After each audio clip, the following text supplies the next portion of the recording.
Let's break down stun grenades and battle hardened.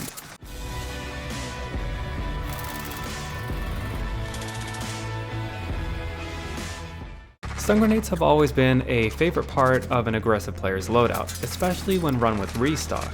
But during the Vanguard integration, stun grenades got nerfed. The patch notes state that it went from 4.5/5.5 seconds to 2.5 and 4.5 seconds. Now what do these numbers mean? The first number is how it impacts your mobility.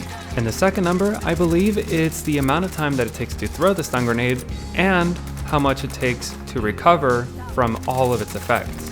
And we'll get into all of its effects when we get into the breakdown. Then there's battle hardened. It reduces the effects of a lot of things, like snapshot grenades, gas grenades, but what we really want to know is how well it counters stun grenades. Let's first take a look at the stun grenades and all of its effects. So it takes about a second for the stun grenade to go off once thrown, and once it goes off, it damages the player and then causes them to move a lot slower. And the most important part, it slows down player aiming. However, another effect is that it removes any reticle, whether it's hip fire or aim down sights. But all of these effects don't last the same.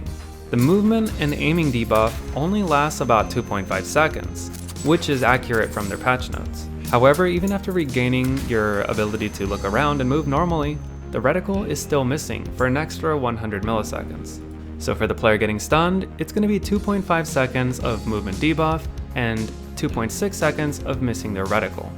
And another effect is that it cancels any action that you're doing. So if you're plating, it's going to stop you in the middle of it, which can be extremely powerful. If you are trying to push someone that you know doesn't have any plates, you can use this and not only get the jump on them by having them not be able to look around, but they won't be able to plate either. So now that we know the effects of stun grenades, what happens when we bring in battle hardened? It still takes about a second for the stun grenade to go off, but things get different from here. As expected, it helps a little bit with the movement debuff, but not as much as it should. It only gets it down to 2.3 seconds instead of 2.5. Sure, 200 milliseconds can make a difference sometimes, but it should have been 1 or 1.5 seconds. But now where it gets really weird. The reticle actually remains missing even longer than without battle hardened. So it's going to remain up to 2.7 seconds. But because you regain your movement and ability to aim normally even faster, that means for 400 milliseconds, while you can supposedly properly aim and move around, you just can't properly do it without a reticle. And 400 milliseconds in Warzone can make a huge difference. It's pretty ridiculous that this is the case because other than that slight buff to the movement recovery time, using battle hardened can actually hurt you. But just to be consistent, does having or not having a reticle change the way your recoil works? Here's what a normal recoil pattern looks like. And here's what it looks like when you get stunned. As you can see, there is no change, and there's no secret reason to run battle hardened. So this is pretty much what everyone knows. Don't use battle hardened because it doesn't help you enough. But even more now, don't use battle hardened because not having a reticle can really mess you up, especially if they're at a distance where your reticle would be exactly the same size as them.